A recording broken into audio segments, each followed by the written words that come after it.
Hey, welcome here, everyone. So glad that you're joining us for another on-the-spot interview. We haven't met before, my name's Brody. I'm the senior high pastor here.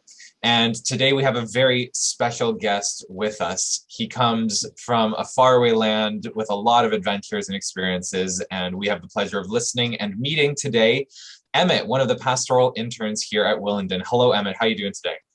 Hello, I'm doing great. And yourself?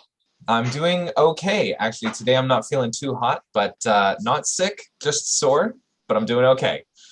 Really glad that you could make some time for us. Super excited to have you on the team as well. Why don't we jump right in, just since we've already said you're a pastoral intern here.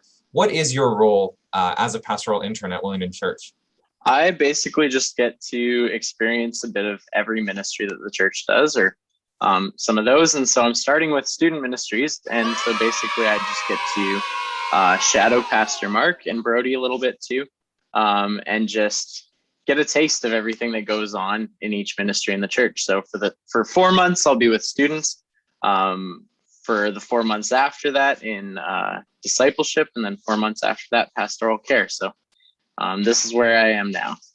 Super cool. Yeah, we're glad to have you on the team.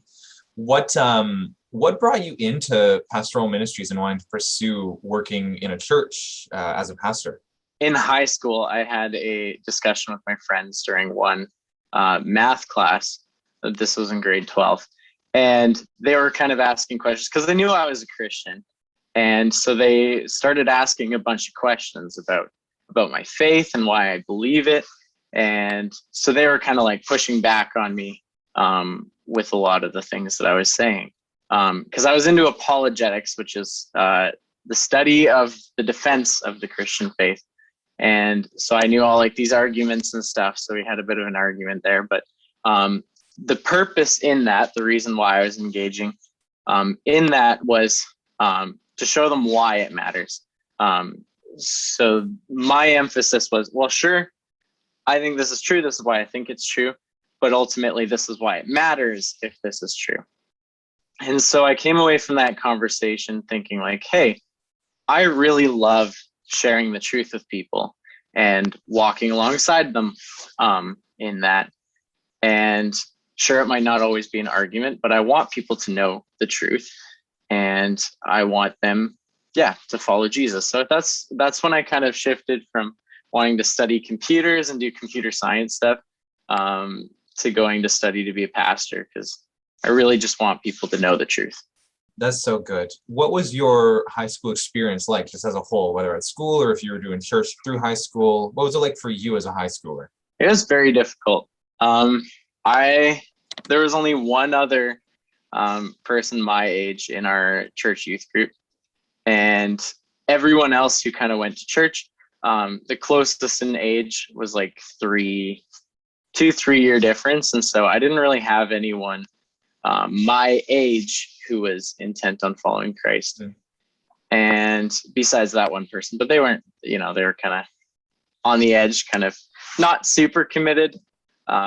So that was tough. The best friends I could possibly have were ones who were non-Christians, but wouldn't pressure me into doing anything they knew I didn't agree with. Mm-hmm. So they respected me and my beliefs. I respected them and their beliefs. And so we tried to like convince each other of things. It was very respectful, and I could call them my friends, because I think if they were trying to pressure me into doing things, saying like, hey, you should come, whatever, drinking with us or something like this, and they really pushed that, I don't know if I could call them my friends, because then they're not respecting me. So that would be tough. So I had good friends in that sense, but no one walking alongside me in my faith. So it was difficult. It was quite lonely. And so I was super excited when I got to Bible college, and there was an awesome group of guys my age who were very committed to their faith. Yeah. So that was amazing. Yeah. I guess one question maybe should have started with this one, because you're talking about Bible college and going off to Bible college, but where did you grow up? Where's your hometown? Where did you go to school? All that. I grew up in Prince Rupert. That's also in BC, which is, it's hard to say how far north it is. You could you could Google it and find out how many kilometers that is. But if you want to drive there, it's 18 hours because you have to go northeast to Prince George and then cut across to Prince Rupert. So you have to go super far out of your way. If you take a ferry from the island, then it's 10 hours. So it's a significant distance, but it's not that crazy far away. It rains a ton there, way more than here. So it's super green. It's technically a rainforest. So not like a tropical rainforest, but whatever the other one's called. Yeah, the but yeah, it rains. Yeah, it rains 300 days a year. So man, okay. And we thought we got rain down here. Yeah, exactly. Yeah. Is your whole family still up in Prince Rupert? Yeah, my immediate family. Yeah. Extended family's Kamloops area for my mom. Yeah. And my dad's kind of this area, kind of Toronto area. Yeah. So. And then you went off to Bible college, and if you want to talk a little bit about that, great. But I also I know that you got married recently to Anita, your wife. Congratulations again on that. How long have you been married now? Thank you. 4 months today. 4 months. So do you have a fun like first date story, or how Anita caught your eye or anything like that? How she caught my eye? I saw her serving, like doing the things that other people didn't want to do. Like, someone makes a mess and she's the one who steps in, cleans it up. And so I really respected that. I also respected that everyone respected her and everyone loved her. I thought that was really honorable. First date story. The first time we called it a date, we were at a park in Moose Jaw. I don't know if you know where that is, but kind of close to Regina in Saskatchewan, because I was going to Bible college in Saskatchewan.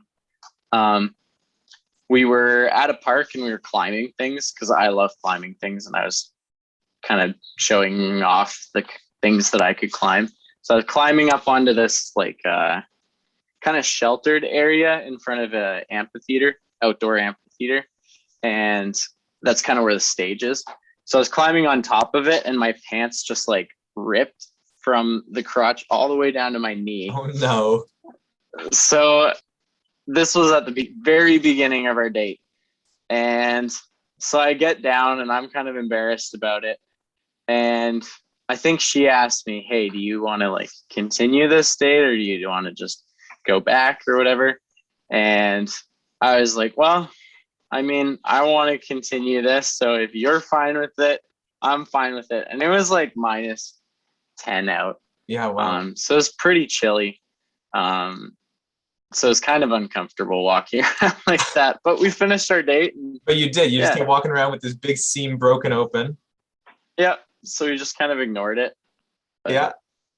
Wow. Yeah. And you got a second date out of it too. Exactly. Yeah. And a third. And the ring and all of it. That's good. Yeah, exactly. Yeah. And you met Anita at Bible college. Yes. Yeah. Which college did you go to? Briarcrest Bible College. That's in Cairnport, Saskatchewan. Yeah, we've got a couple grads this year, some first years who are out there now. And, I know that there's probably a few students thinking about Bible college as well. So if you do want to get some info on Briarcrest, you guys, come chat with Emmett. He'd love to give you some details. There you go. While you were out there, what was one really big thing you learned about yourself?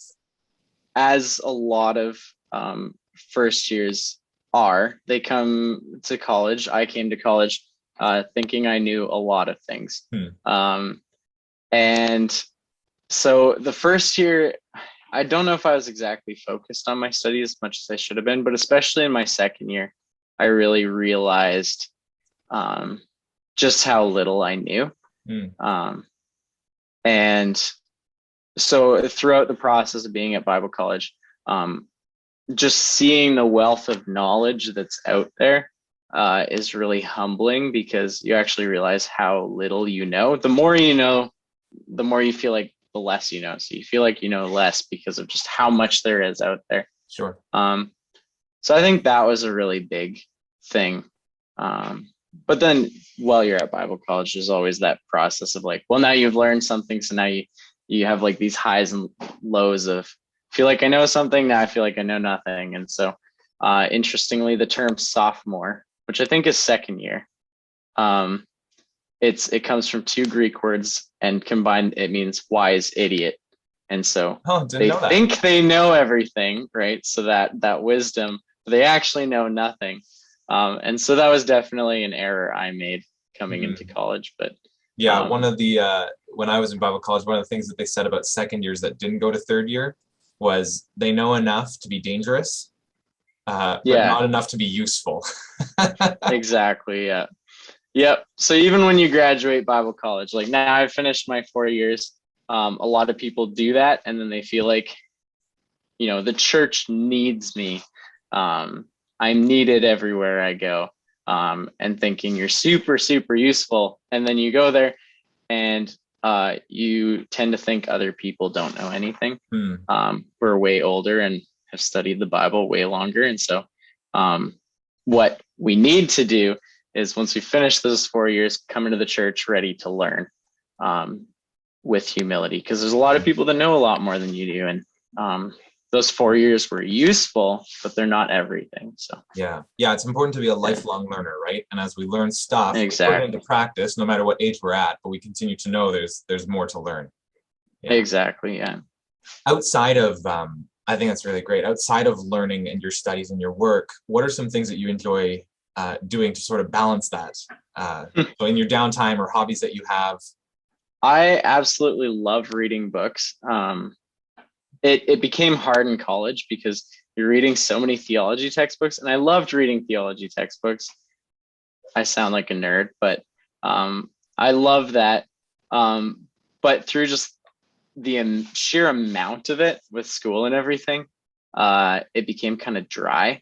And before that, I had read a lot of like fantasy books and stuff. So recently, and a bit during college too. Is there a book you're working on right now? I was just going to ask.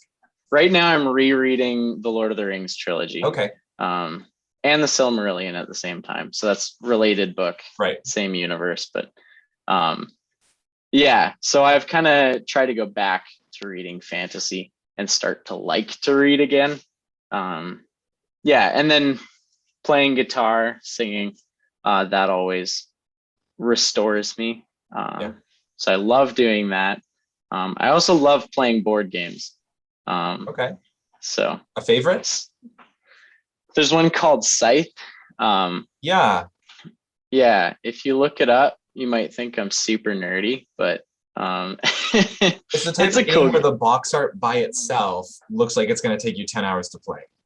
Yes. Thankfully, it only takes about 20 to 30 minutes per player, but you can have 7 players.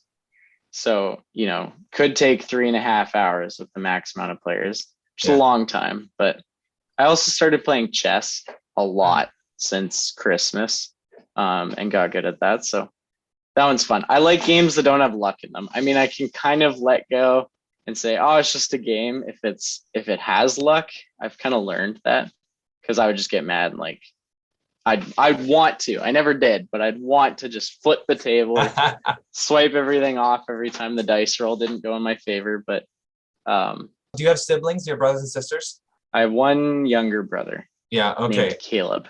And Caleb, he's younger than you. And did you get along with him, or did he, frustrate you in board games as well? We would mostly get mad at each other playing Super Smash Bros. Nice. Which we now have you guys down in the Sugar Shack. So if you want to verse Emmett in Smash Bros. I am good at Smash Bros, so watch out. But who do you main? Probably Roy. Any of the Fire Emblem characters. I kind of like, having a sword is kind of nice. Yeah, fair. A little bit of extra reach. Yeah. I haven't played on the Switch, but when I did Melee on the GameCube, it was Mario for me, which was probably because he was the first character on the screen. So I'm like, all right, let's go. So we fought a ton over Smash Bros. Played some board games as a family, but not a ton. And my dad usually won, so there wasn't really anything for us to fight about there. Yeah. But yeah, we were quite competitive. We'd fight a lot. I think it might have been grade 8 or 9 when we finally stopped wanting to kill each other.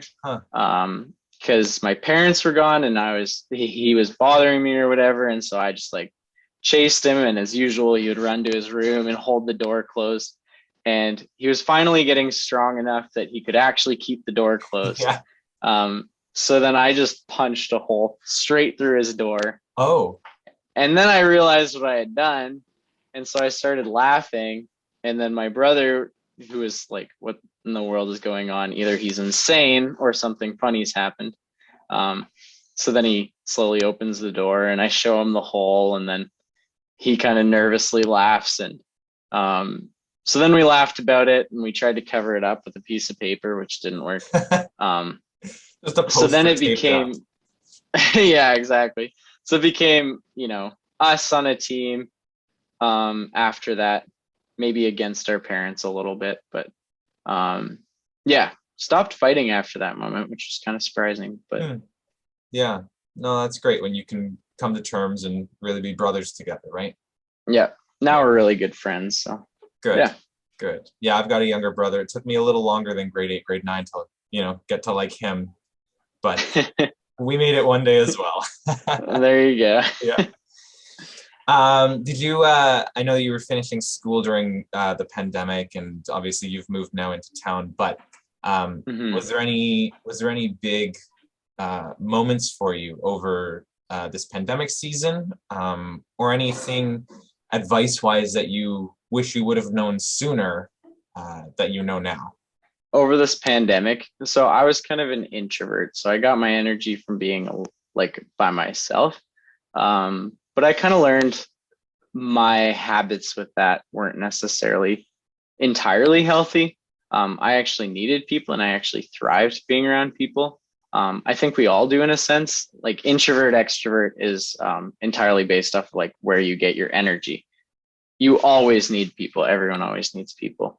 And so I think over this pandemic, I've really realized that I didn't take advantage of the moments when I had people there. Close friends, I would kind of push them off to the side. And so during this pandemic, I realized my need for that, for deep friendship. And so that's something, yeah, I've been trying to seek and keep trying to seek. And through that, made some really good friends. But yeah. Cool. Well, Emmett, I want to thank you for your time today. I know we didn't get into too deep, but if you want to get to know Emmett more, you can catch him on Sundays. You can catch him on Thursday nights, as well as he's going to be coming out to some of our senior high events on Tuesdays. But now you know his face. So if you see him in the hallways, say hi. Emmett, thanks again for being a part of this, and we will see you again. Yeah, thanks so much, Brody. All right. Take care. You too.